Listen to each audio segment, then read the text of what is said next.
This episode of The Inspiration Show is super fun and so special because I get to collaborate with such incredible people who I admire and love very deeply. My favorite things include being a podcast host, performer, and of course, talking all things theater and Broadway. This episode is so special because I get to combine these two favorite things of mine because I am joined by incredibly talented podcast hosts who I look up to who also talk all things theater and Broadway on their respective podcasts. I'm so excited to welcome back returning guest of The Inspiration Show, Eli Tokash, who's the host of Take a Bow. And I am so excited to welcome Dylan MacDowell, who is one of the hosts of Drama, and Martín Acuña, who is the host of Backstage Talk. Hi, everyone. It's so awesome to have you. I love this. I'm so excited. Hey. I think Thank you so much. Yeah. I'm so excited. It's going to be so much fun. So can you all share a little bit about yourselves and your background in the world of podcasting and theater? I'm going to throw this to Dylan. Go. Yeah. I'll take it away. First of all, thank you so much, Alison. This is exciting. And so I just was on Martín's podcast a week ago. So this is going to be familiar territory for him. But my name is Dylan MacDowell, and I am one of the hosts of Drama with Connor and Dylan MacDowell. I'm flying solo today, representing Team Drama, but Broadway's best twins. Woo! Oh, thank you so much. Thank you. That's so funny. I love that. We're twins. Some people think we're husbands. You know, it's always funny when people don't know about us and they just, assume certain things. But let's see.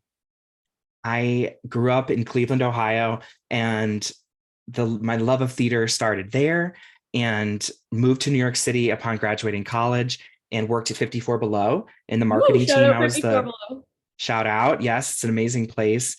I was the voice of 54 Below social media for 4 years, and then the pandemic hit, and no longer work there anymore. So I just do freelance social media on my own now, and then I also have a 9-to-5 job. But as far as the podcast goes, my brother and I both worked in theater in New York and started Drama right before the pandemic. It was November of 2019. And so we're going to be celebrating our 4th year at the end of this year. It's essentially a theater and pop culture podcast. So we have a bit of a crossover. Not all of our guests have been on Broadway, but a lot of them have crossover with television, some film.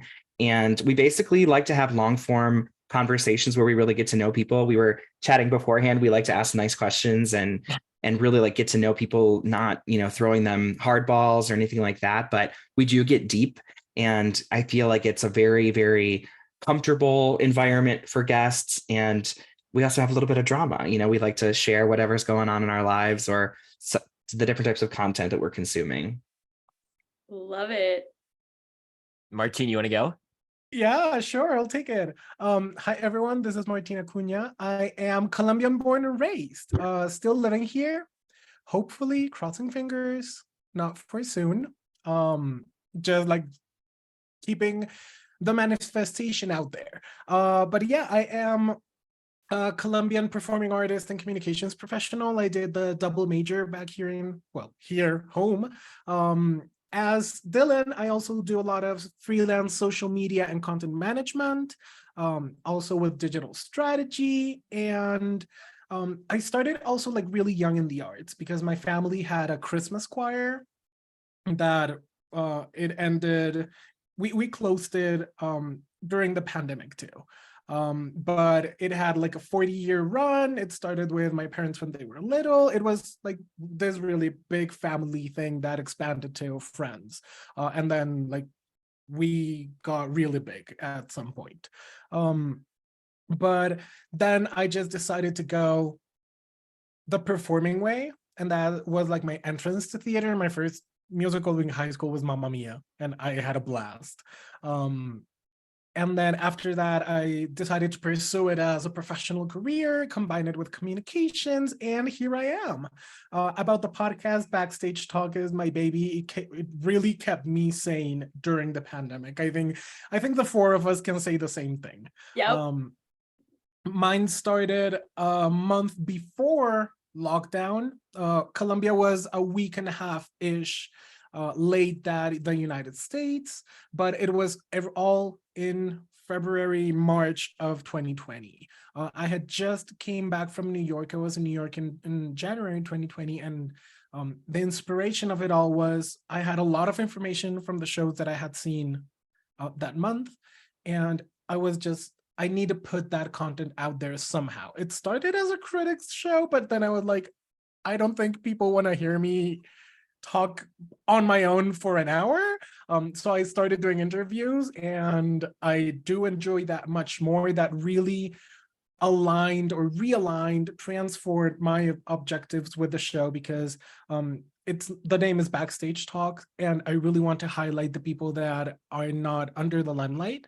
So of course I want to have the big stars. I would be delighted, but I do find much more entertainment in the people that are in the ensemble, the people that are really backstage, stage managers, directors, writers, composers, because I've always been backstage. Like in my professional life, I've only been a lead character once. Besides that, I'm 103rd. So I really enjoy doing that. I have had both Dylan and Connor and Eli on the show. And so amazing, not only guests, but episodes.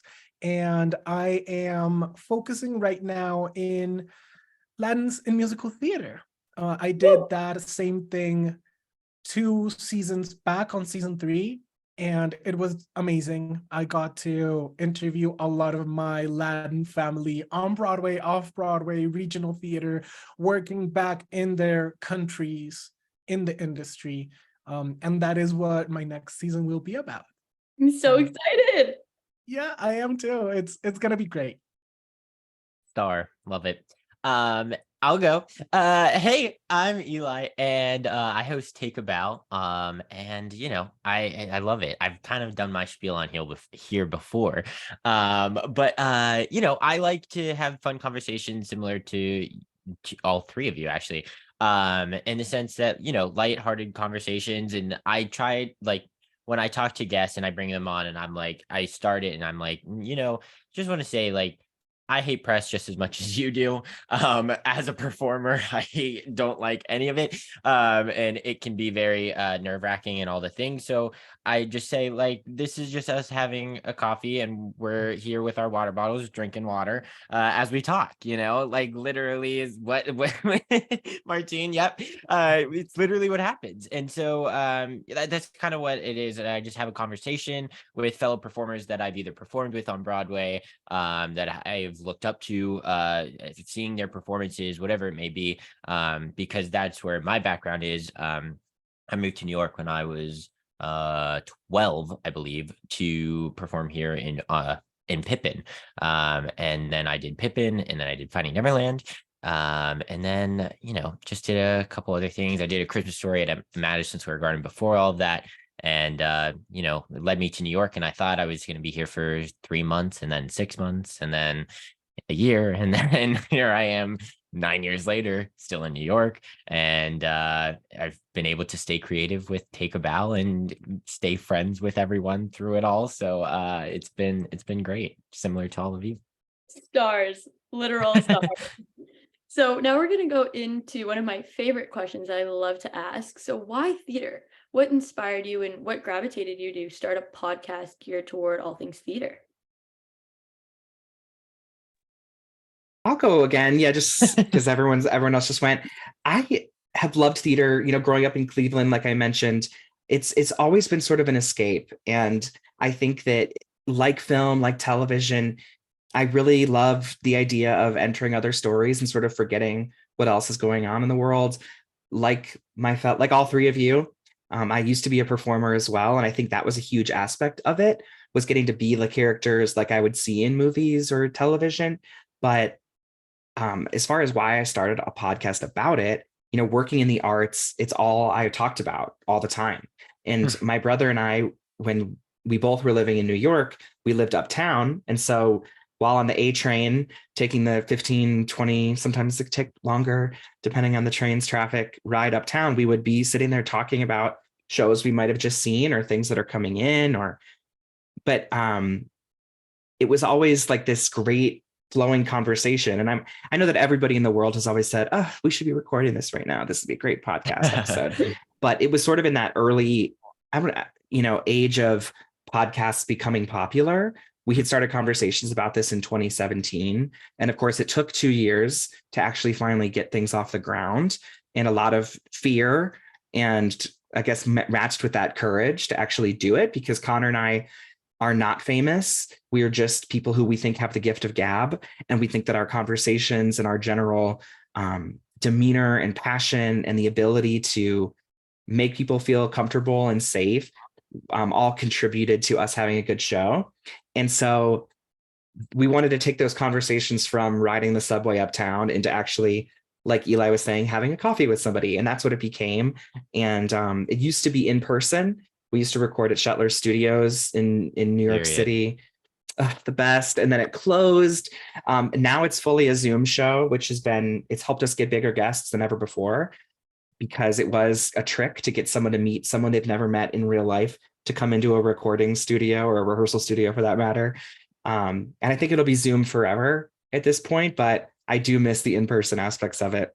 Sort of a long-winded way of saying what led us to theater. Now the conversations are still all about theater, and theater is back. And it's just an amazing platform and jumping off point to also talk about, like I mentioned, pop culture and lots of other things that are going on.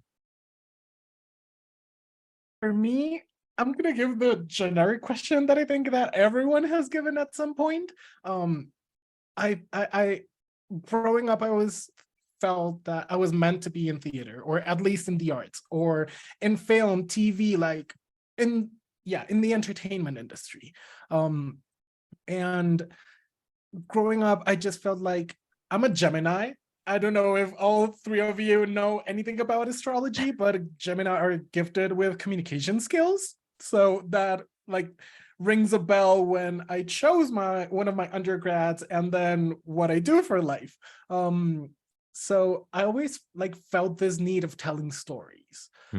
My whole family and friends have told me that I am a really good storyteller, and that started when I was little, because my dad came in to my room and was like, "Oh, you're watching a movie. What is it about?" And I would take like 2 hours to explain the whole movie, instead of the basic 5-minute pitch that anyone else could give. Me with Fear of Hansen. Go see it. Don't ask me to explain it. Because we're gonna have sit down for welcome to my TED Talk, basically. So that literally started this idea of sharing stories. At first, as I said before, it started as my own point of view, but then I was like, not gonna do it. And that's how like Backstage Talk came to life, and just like this need of sharing more stories, not only my point of view. And as Dylan said, mine is also a virtual recording session show, because being in Colombia is another ball game. So yeah, that's been it. I've been like just really emotional and like passionate about doing this. It took me like a month to decide it, not 2 years like Dylan and Connor. But processes, artistry takes different processes and different timelines. But for me, I was just, if you go back to my first episode, you're gonna listen to me scared. But now it's just like a conversation in the middle of my living room, which I love. So yeah, that's it. I love it. Yeah, and I'll say, theater, I fell in love with theater because I wanted to do anything that my older siblings were doing at the time. I was really young when I fell in love with theater, because I saw my sister do it, and I was just like, yep, my turn, like we will do it together. And we did like around the house and stuff already. So I was like, oh, for more people, sign me up. Great. And, one thing led to another, and, I just continued to perform, and it's kind of all I knew.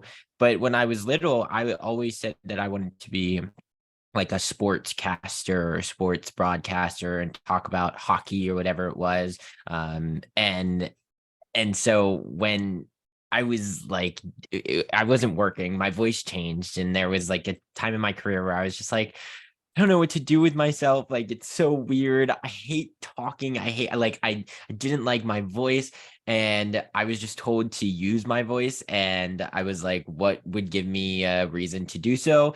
And I like to talk, so it wasn't that much of a stretch. But then I had the idea with a friend of mine, Sydney Lucas, who we were just talking one day, and we were like, I want to start a podcast, but like the only thing I really know or like have like quote unquote expertise in is like Broadway and theater and stuff. And so she was like, well, then why don't you? And if you do, I'll co-host it with you if you want someone to talk about it with.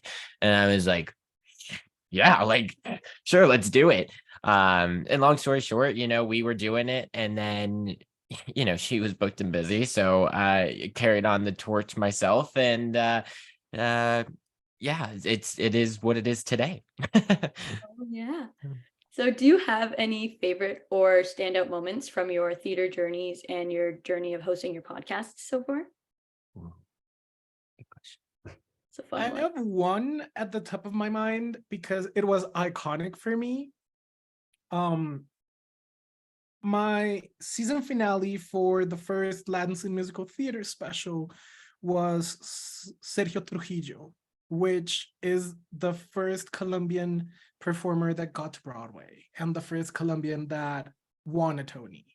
And for me, it was I started this huge spreadsheet with guests, like who's Latin on Broadway, right? Who's Latin doing musical theater? And I was like, I'm gonna hit big, of course. Mandy Gonzalez, Javier Munoz, Olga Merediz, Lin-Manuel Miranda, Luis Salgado. And then I was like, of course, Sergio Trujillo. And I started stalking these people, trying to find either their publicist, a friend of a friend of a friend of a friend, any email I could get. And I found Sergio's website, and I was like, I should give it a shot. They have a contact form in their website for a reason, right? Exactly. Let's give it a shot. Like, hi, this is Martín. I'm doing this and this and this. Would Sergio be interested in this? And like a month later, I was just like putting things out there. And a month later, his assistant wrote back to me and was like, he's interested. When can we book? And I was like, we can book now. Like, I will cancel my whole life to interview him. So yeah, having Sergio on the show was iconic because I have like his Tony speech tattooed on my mind and on my heart. Yeah, like I'm sure you've all seen it, but for listeners, he says like, for all of these dreamers from Cali, Colombia. I'm not from Cali, but I'm from Colombia. But for all these people from Cali, Colombia, you can do it. And I was like, yes, I can. Yes, I can. So that was like an iconic moment for me on the show. Yeah, that was it. Love that. So many come to mind, and I love that story, Martín. That's so special. I can relate, when you pursue a guest that you've really wanted for a long time. Obviously, the first one that comes to mind is Aaron Tveit. It's probably no surprise to any drama listeners that for me, I thought to myself, it's done. Like, I don't ever have to do another podcast again. This is just the best thing ever. But that happens a lot. Like those moments of booking, not even like the biggest stars, but someone who I just really admire and want to talk to.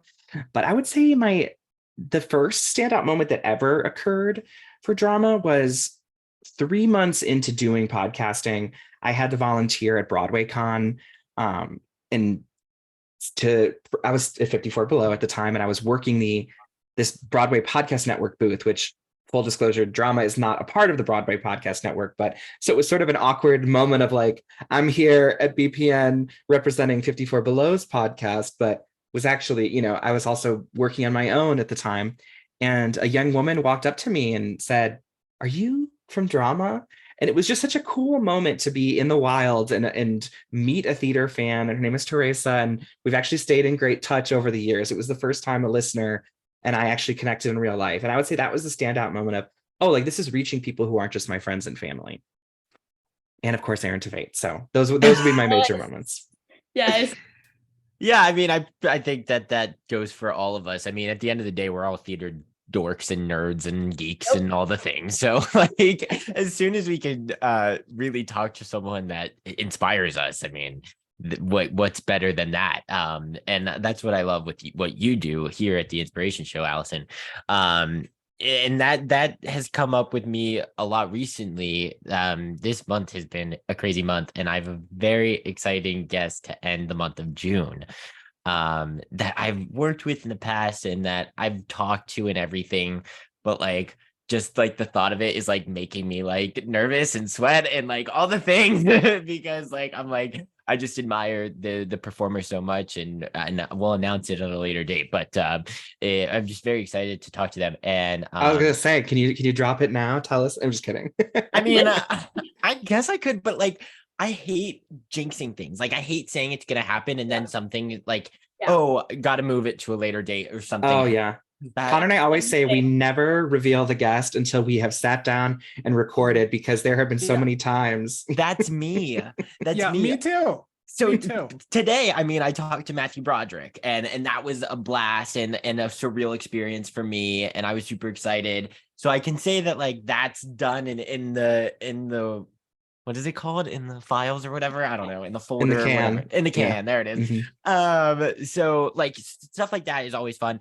But you know, like things that really lately that I've kind of sat down and reflected that aren't about the guests, and it's more about the conversations. And there's certain conversations that I've taken away as someone who wants to continue to perform and is trying to continue to, soak up all this information of other people's experiences and journeys and advice that they're willing to offer. I kind of listen to it from both perspectives, as a fan, as an inspiring artist, as a host, as all the things. So, today, I don't remember being ever so excited to release an episode that I dropped today with Jessie Mueller, because her conversation, like I never talked to her before. She doesn't have social media. So I was like, it was hard to do research. I didn't know what to expect and how to ask these specific questions, but she was so candid with me and she was so open with me, and she was willing to talk about her opinions on the Tony Awards. And I know some people are afraid to talk about it if it's in, this glamorous way that people like to talk about it, or, the things that you sign up for when you sign up for Broadway outside of doing a character, whether it is everything that happens off stage and being a leader of a company and how terrifying that can be, and all of these wonderful things. And the conversation just really did something for me, because I felt that way as a kid. And I was like, I don't know how to do this and what I'm supposed to do and what more I should be doing. Like that was always in the back of my head. And so just having her say that, as someone of her caliber, who's been nominated for 3 Tony Awards, has won a Tony Awards, like all of these wonderful things that she's done, and kind of just see her as a human, those things really stick out to me in those conversations. So that's what I love, just hearing and being able to, we see these wonderful performers and idolize them on stage, but seeing them as human is something I think even more special. And that's what excites me. I love that thought. Yeah. Yeah. I love it, because so much. For me, it's so special. For example, stage touring. Yeah. I'm that theater kid that still stage tours and loves it and gets his playbill signed. As you should, period. Yeah. Like I have a full bag with signed playbills, and like I want to put them on my wall and all of that. But then it's so funny because you see them going out of the stage door, and they take pictures with you, they talk to you, they sign your playbill, and then they walk to the subway. And literally it could be the person next to you. Right. Sitting on the subway car.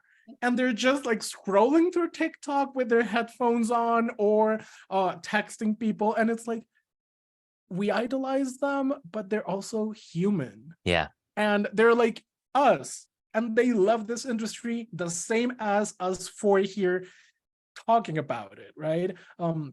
So that is really nice too. Like having these candid conversations and down to earth conversations about, yes, the greatest thing they've done in the industry, but also their beginnings, how they started, what inspired them, what was that aha moment, stuff like that.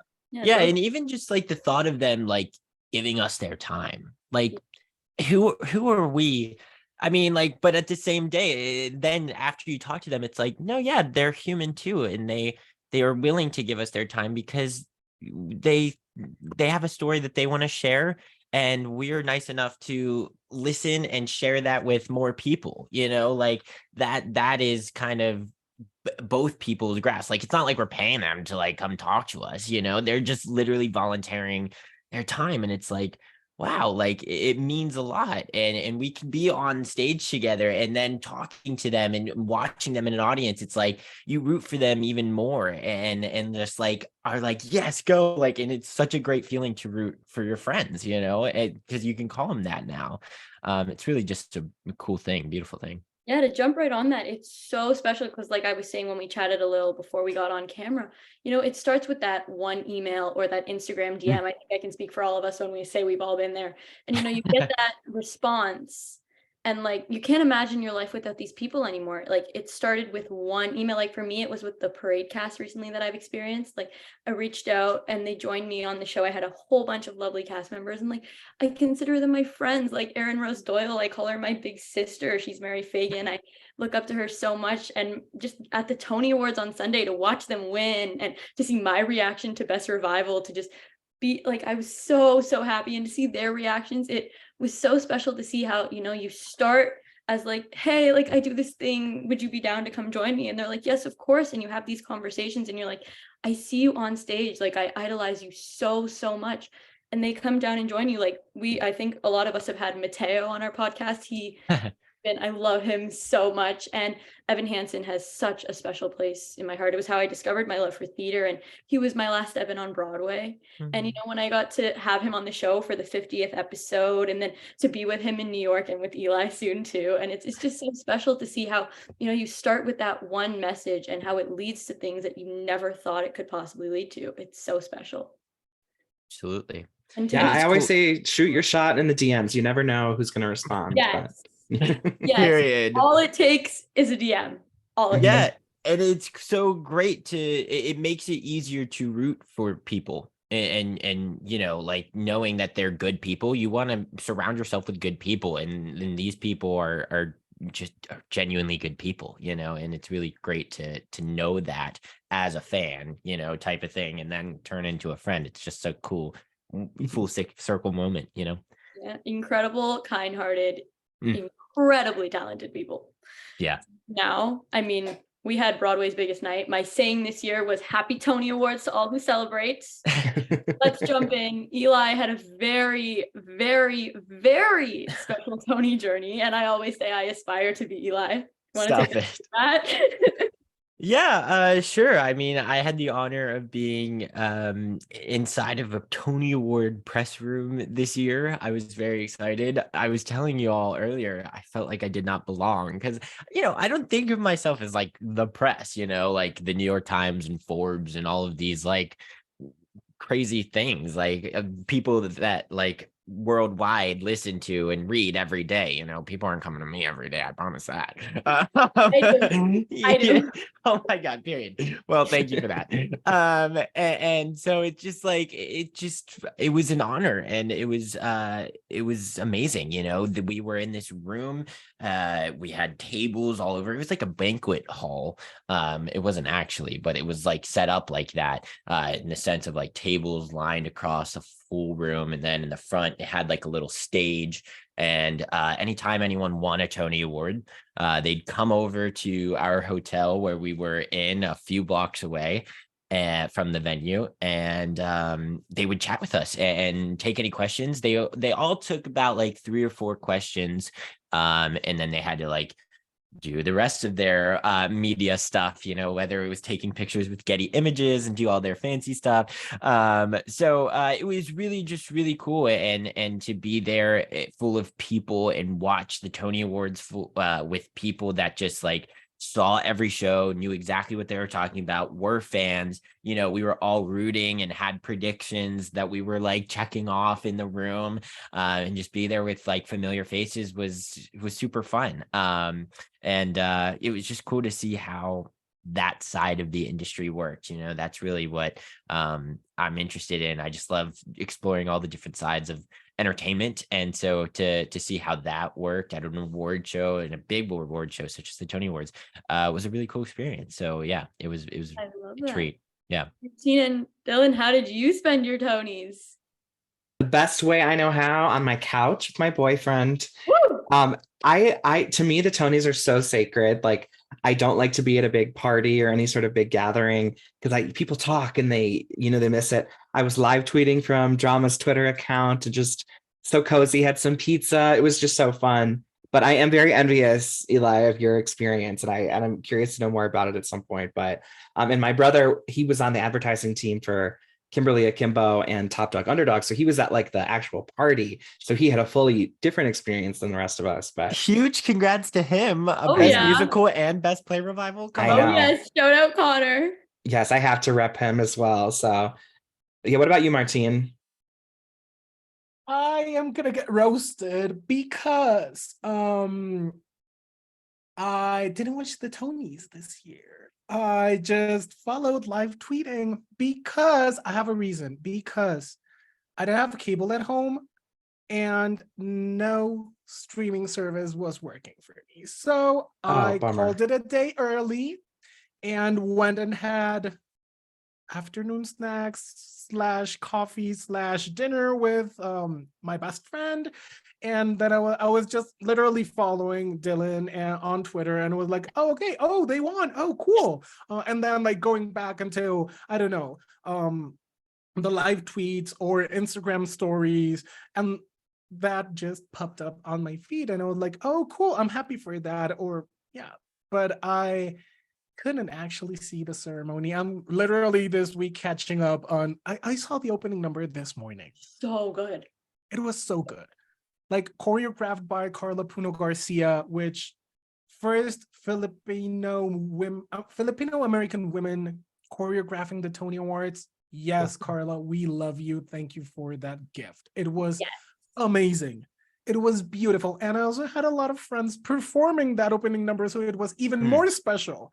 So yeah, it was that's how I spent it. How did you spend it, Alison? I got to spend it with my friends and it was so special. I warned everyone. I was like, I'm going to be loud for 6 categories because Parade was nominated for 6 categories. I was like, I'm going to be loud for 6 categories. And the screams that I have filmed on my phone, I literally posted my reaction to Parade winning Best Revival on mute because I was like, I'm not ruining anyone's eardrums tonight. But I was just so happy. And, you know, the adrenaline when they go, and the Tony Award goes to, you feel like you're in the show. That like you're nominated. Like it was like the adrenaline and like the nervousness and then the excitement with all the performances. It was incredible. And we had a little fun. Shout out to my friend's mom who did Into the Foods. It was amazing. We had a food for every single Broadway show. And it was amazing. For Parade, we had all the wasted lemon and thyme bars because all the wasted thyme. We had Kimberly a kimchi, some like hot dogs. It was amazing. We had a lot of fun. It was a great night. 76th annual Tony Awards. I need that. Yeah. I need Into the Foods. It was iconic. And Michael Arden winning was Period. I needed him to win for like the Deaf West Spring Awakening. I was like, it was about time. That speech was everything. Yes. No, Ben and Noah's like when they were reaction to them and they were highlight of the night. I was done. It was so good. But I will say the whole Tony Awards, the broadcast, everything, what they were able to do with it, with everything going on with the WGA strike and everything, was so brilliantly done. The beginning. And listen, they got this host, Ariana DeBose, before all of this, queen of everything, shines in everything she touches. She did the thing. She did the thing. Period. But they got her before all of this happened. And the whole time I was just like, there's not many people that could pull this off. Like if they got someone else prior to all of this, I don't know if we would have had, we wouldn't have had the same award ceremony. I don't know if we would have had an opening number. Like there's not many people who are stars of her of her, I don't know, caliber, that can dance like that and tell a story like that and entertain like that without speaking. I will say I do miss the opening number. They were like, the musical theater is all three, you know, singing, dancing, acting, and this is why we need the writers. The actors and performers were incredible, and with what they were doing, they crushed it. But the writers are so important because we are musical theater and we are all three of those things. We are dancers, we are singers, we are actors, and we tell stories in all three of those things. So we need the writers, we need help presenting the awards and knowing what to say and all those things. And but you know, again, they did a great job with what they were thrown, and to go out there, I can't imagine how terrifying it must have been to just be like, okay, whatever happens, happens, and whatever I say, and there's 4 million people watching, you know. It's kind of crazy, but huge shout out to everyone who led the way there, especially Ariana DeBose. And before we jump back more into our interview style, I just gotta highlight Colton Ryan. Huge shout out, friend of drama. Huge shout out. Amazing. Yeah, so good. Alex, I'm really happy with the winners. I will say that. I'm really happy with the winners. But I was really rooting for Colton. Yeah. Like we discussed this with the twins on Backstage Talk. But when I saw New York last month, I was like, Colton Ryan is what every single musical theater performer should aspire to be. Like incredible. Not triple, like not quadruple, not quintuple. A whole damn long number. Yep. Like his 100%. Job. Yeah, I'll just stop right there. Yes, he's a superstar. Yeah. I mean, me being the biggest Gleek I am, to see Leah Michelle doing that was like, oh my goodness. And then I do have to shout out Leopoldstad and Parade, the best revival and best play winning. As a young Jewish actor, that meant the world to me. So that was so special to get to see above and beyond this year. I was a little, because, you know, of course, WGA Strong, I was like, how are we going to do the this year? But I was so happy. It was amazing. You know what? I want to further and say, I loved the representation this year from from everywhere, you know, from the nominees to the winners. 2 non-binary actors winning. Making first history time ever. On the Tonys. Yes. Literally incredible. We have the Jewish representation. We have all sorts of body types, colors, all the things being represented. And it was so brilliantly done. And we got the representation from there, but we also got representations from all of these shows. I don't think there's ever been that many performances on a Tony Award. And that's what we're trying to do. I mean, this is the time that the most people will ever see Broadway, and like in one night all together. So why not, you know, shout everyone out and represent all of these shows? And I think that when the writers, you know, hopefully we reach an agreement with the WGA and everything like that. But when that does happen, they find that balance of, you know, allowing those performances happen. You know, A Beautiful Noise, if we had the WGA strike, you know, if we didn't have it, I don't know if that would have gotten a performance because they didn't get nominated for anything. Right. But, you know, just for as an example, I'm sure there would be others too, because there were just a lot of performances. So, but I loved the performances and I loved the representation coming from all over. I think we need to see more of that. Jumping on that one thought that you had, the amount of Broadway we get in one night, I think I can speak for Martina and I when we say we're only in New York a couple times a year. I know for me, I'm there in the summer. So, and when I'm in New York, I am jam-packed. You know, I'd love to do some press, go see some shows, go eat some food. I don't get to see everything I want to see, and it is devastating. So to get a little bit of those performances, even though I was so sad I would be missing some shows, I was so happy. But now, jumping back in. So one of the many things that I love about all our podcasts is getting to hear the many theater experiences and of course the different perspectives and all the knowledges and lessons that we gather from our guests. Do you have a favorite story that was shared on the pod by a guest, or a life lesson that was shared on the pod by a guest that you now carry with you? I can go first if you want. Is that good? I was like, I'm going to jump on this question because this one means a lot to me and I've had a lot of super fun stories shared. My favorite thing, like we said earlier, a lot of the actors are in the limelight, but we don't get to hear more about the swings and the understudies, and swing life is hard. And it was so special. Sam Premack shared with me when he was on tour doing Dear Evan Hansen. He covers all the roles Evan Jared Connor. And he was doing it with David Jeffrey, and they kind of have like an unspoken rule where you really have to go on as Evan once and you don't really do it much, like twice in 2 shows. So he went on as Evan, and then David Jeffrey went on as Connor for the matinee, and then they switched at night. So literally some like 3 hours later, they were doing the show reversed.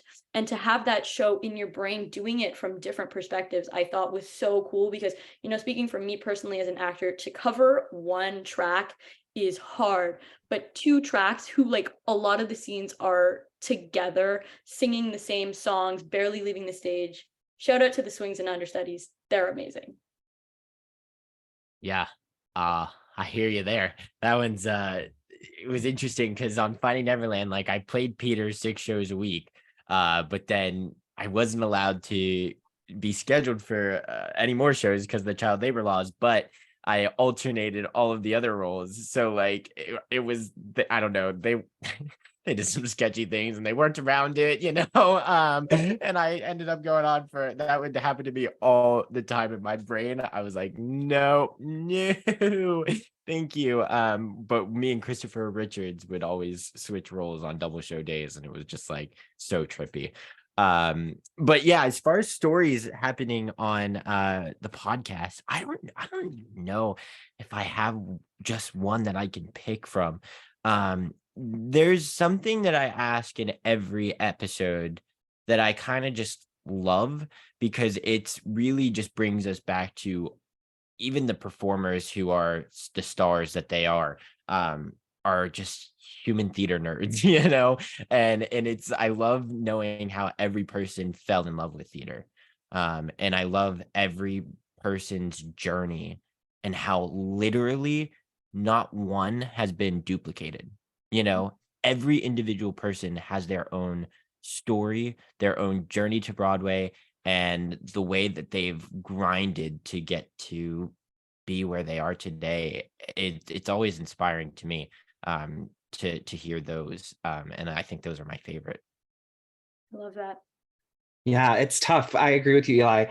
We're coming up on our 200th episode next month, and it's like, gosh, 200. I mean, there hasn't been 200 guests, so to speak, on, you know, but sometimes my brother and I just do twin episodes. Twin episodes. The twin talks, we love them.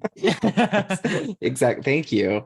But the first story that comes to mind, Gavin Creel came on the podcast in October, and he got really, really candid about his experience of leading Thoroughly Modern Millie, and he was injured but still worked through the injury to go on for their opening night, and just crazy story. I really recommend listening to that episode, not to like shamelessly plug it, but I can't tell the story the way he did.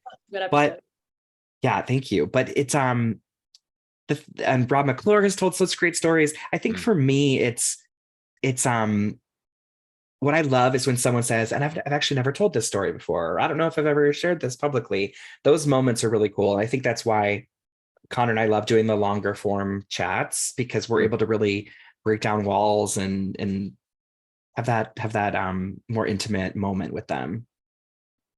I love those moments too, because you're like, oh, am I like the first to hear this? It makes you feel really special. Yeah, because they let you know, it's kind of them telling you, I'm comfortable enough with you to share this, you know, because that's why at the end we end up being friends. And like, yes. I think all of us are still in contact with at least 20 to 35 guests, and we do I do regular check-ins with some of my guests because they're now friends, and I'm like, hey, how's this show going, or how is this contract? You went all the way to LA to do a regional thing, how's it going? But yeah, for me, it's also very difficult to pick, but I'm gonna go with a life lesson that it's been like not told in this specific words, but I have like embodied it this way. And it's, even in the face of fear, we have to do it, because fear is only another propeller, if that's a word. But we love doing this, and fear cannot be a barrier. So if we have to do it, looking at fear at the eye, we're gonna do it. Yes. Great. Absolutely. So this is my favorite question to ask, and we always end with a fun little advice question, but this one has a little spin on it. So after many incredible fun episodes of your podcasts and many more to come, what advice would you give to yourself before you started the podcast? Oof. Yeah.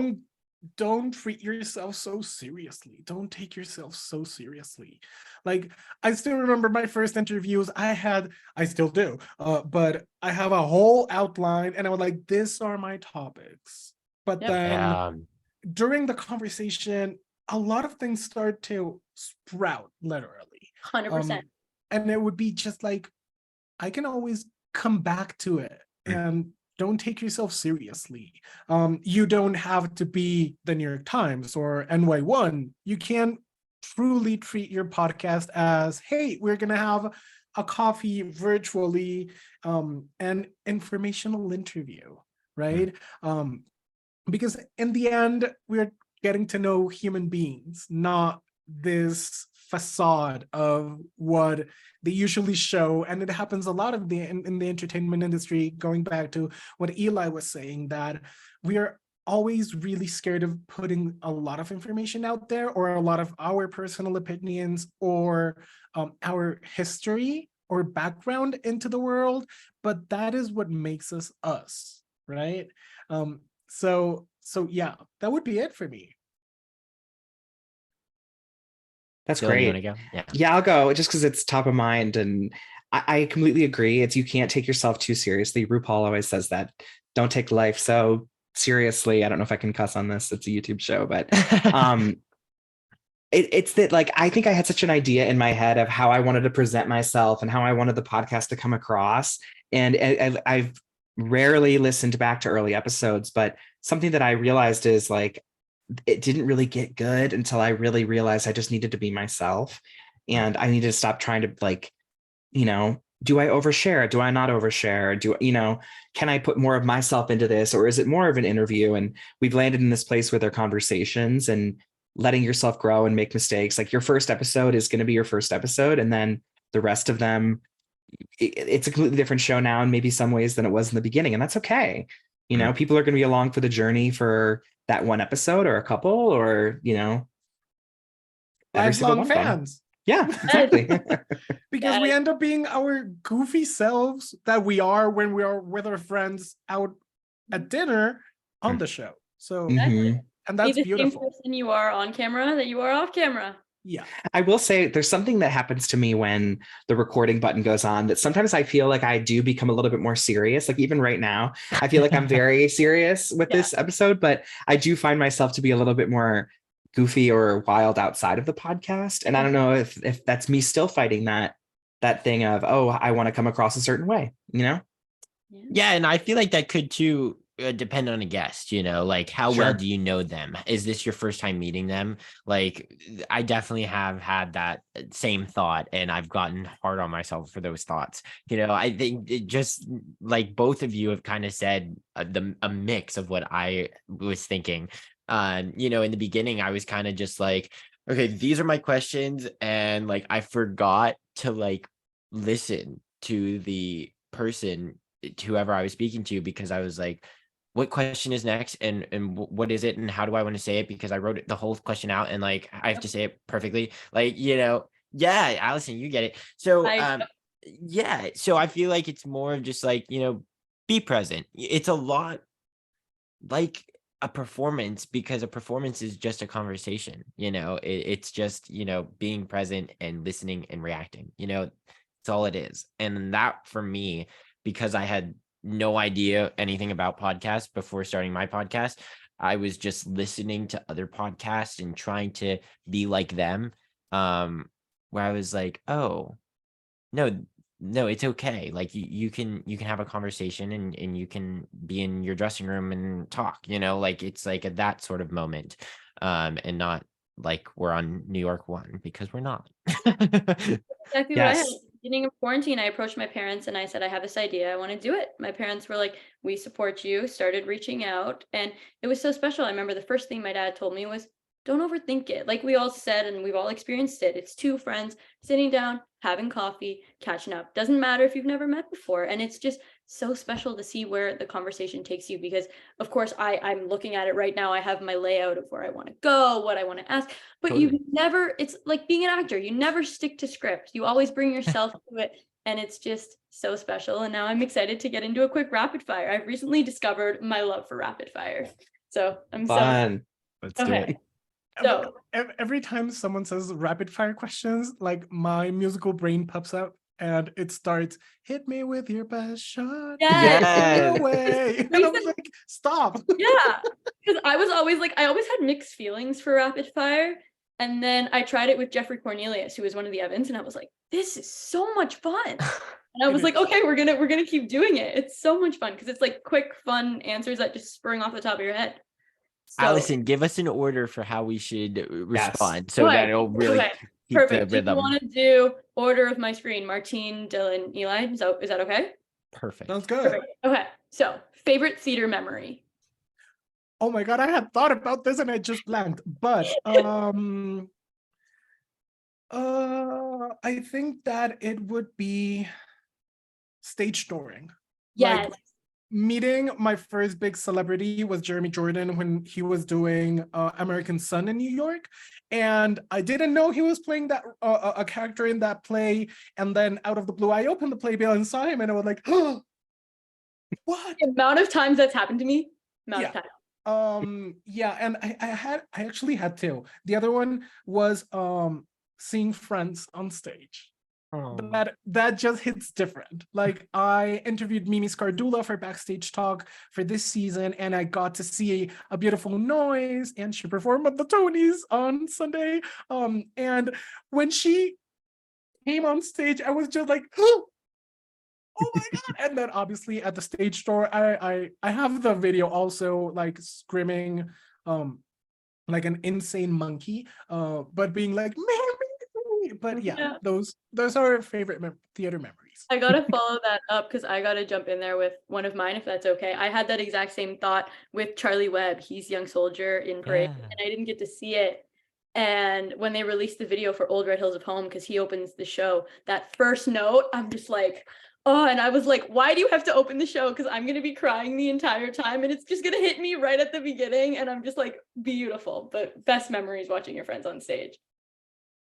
My favorite theater memory probably was seeing In the Heights for the first time on Broadway. We entered the lottery, and Connor or I won, and then our parents, who would come with us on our trips, they wanted to see it as well, so they sold like lottery loser tickets. Back when lotteries were in person, they would then sell like discounted tickets. That was like a different era, and we all got to see it, and it was just the best night ever. And that to me was so special, sharing that with my family. I love that. I'll say mine was, I hated it at the time, but saying goodbye, like to cast members and like to a show.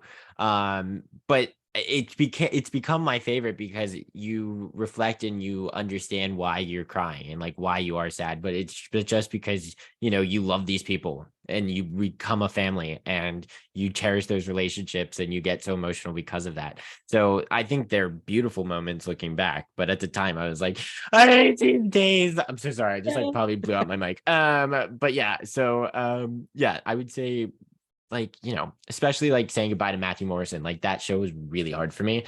And our cast in general, because he was our leader and was a incredible leader. It's tough, but looking back, and then that whole night, we got to celebrate him and like kind of honor him and everything that he did for our cast and our show. I would say like stuff like that, it really always stick out for me. Yeah, I'm going through that right now, especially as like the biggest fangirl, because I'm going down to Buffalo, New York in a couple days to say goodbye to Jervin Hansen with Yeah. and like I got so close with the covers and understudies, and I'm just like, this show has been my life. It's how I discovered theater since the age of 11, and now to say goodbye to it at 15 and a half. But like they say, don't cry because it's over, smile because it happened. Yeah. Next question. Favorite musical? Tough one. This is a tough one. That's why I always ask for the 5 favorite. Go for it. For me right now, the list evolves, right? But Lion King is always there because it was my first Broadway musical. It was the day that I said I wanted to do Broadway, right? Recently, Anne Juliet has a chokehold on my heart. But Billy Elliot taught me to dance. Next to Normal, because I have my personal story is really close to that show, and I feel it was made for me. And number 5, I'm gonna just throw the first one that comes to mind. Parade or Shocked, the productions that are currently running in New York. Love. I would say Catch Me If You Can is my favorite musical. So good. Because I don't know. Obviously Aaron Tveit. Yes. Yes, that's one of the reasons for sure. Him singing Goodbye. Oh my God. Oh. Goodbye. I'm obsessed. 7 Wonders. Great song. Real. Yeah. Underrated. Yeah, I would say my favorite show is Waitress. I don't know why. I've just always been in love with it. And I saw the premiere last night and I just cried. And so I was like, yeah, I'm Was it amazing? Waitress. It was everything. It was everything because like we were in a theater, a small theater, Tribeca. It's like a small theater film festival, and it was just filled with theater lovers and supporters of the show, with cast members, and Diane Paulus was there, so it was great to see her again. Sweet. And Sarah Bareilles was there, and she did a little performance after the screening. Like it was magical, and it was just everyone that just loved the show and were happy to be there, and it was great to be in the atmosphere and in the room. It just made it so much better. And you were like second row with your sister, with Tessie. You were I like was. literally second row. I was like, I am mad jealous. And Yeah. not the good jealousy, the bad one. Yes. Martine, when you're in New York, don't worry, I got you. Yeah. We'll go. I told Eli and Mateo, I was like, I'm in New York for a couple days. We are doing something. I'm dragging Aaron and Charlie with me to the Museum of Broadway. Oh. Like, okay, we're doing all the things. And that takes me to my next question. I love this question because I think about it all the time. If you had to pick a song from a musical to represent you, what would it be? I always go with She Used to Be Mine, because like reflecting on my journey starting the Inspiration Show when I was younger, and like that little girl that had all these dreams and now she's living them. I had to write down my choices because I have 2. Okay. Because obviously I'm a Gemini. I always have 2 sides. Sorry about that. First one, Paciencia y Fe, Patience and Faith from In the Heights. And the second one, What I Did for Love from A Chorus Line. Those 2 songs define me as a human being. Love. I would say, so I texted Connor and I was like, what song should I pick? And he goes, how about Can't Say No from Oklahoma? I was like, okay. I would say Times Are Hard for Dreamers from Amelie. Yeah. Oh, I love that. And to Yeah. end us off, your biggest inspiration. Wait, we got to get Eli's Sorry, oh my song. goodness, I'm so sorry. Guys, it's okay. I was kind of like happy I was getting He's through thinking. it. Yeah, I was thinking, I don't know. Y'all came prepared with this. I did not. I honestly, I don't know. Waitress is just so top of mind where it's like, I feel like I am like the embodiment of never getting rid of me. Yes. I'm such a like clinger. Like I don't know, when I like adore someone, I just, love them with my whole heart. And whether it's platonically or a relationship or whatever it is, it's like, I don't know. I hold on to that. And yeah, I don't know. And I think Christopher Fitzgerald is a genius. So probably that. Love that. And now to end us off, biggest inspiration? I have two right here in front of us. Right now, my biggest inspirations are my friends that work in the industry, not talking about podcast guests, but people that continuously inspire me are the twins, are Eli, another friend of ours that we all know who is Mason Bray, who also has a podcast in the Broadway Podcast Network. Because we are all living and thriving and booked and busy and doing the thing to reach our dreams one way or another. And that is what inspires me the most. Love that. I would say I have so many inspirations, but right now I'd say it's my boyfriend Hunter. He really hustles and he always goes for it. And I'm always thinking to myself, what am I doing? You know, and he's running around all day doing all these different things. And so I would say it's him right now. Yeah. Mine's my dad. It always has been. Probably always will be. I don't know. He and I moved here alone together, and he gave up his life back in West Virginia and figured it out and paid for a New York apartment with me. And I just always respect his grind and his motivation and his guidance that he's always willing to give me. I mean, he and I know nothing about any of this, so we're kind of in it together and have always been and shared. He's like the one person that's actually shared this whole journey with me. And so I always say it's him, and I wouldn't be here without him. So That's I'm so emotional. please. such a special episode. Literally the definition of inspiration. You guys inspired me so much, and I look up to you all so much. Thank you for all you do, and I am so thankful. Thank you, Alison. Thank I have to you. say really quickly, I'm obsessed with this little shout out that we have going on. We didn't even plan this. I feel like I'm supporting Team Drama, Dylan's supporting Team Backstage Talk, and Martine's totally has to take about vibes. Yeah. I'm obsessed. I think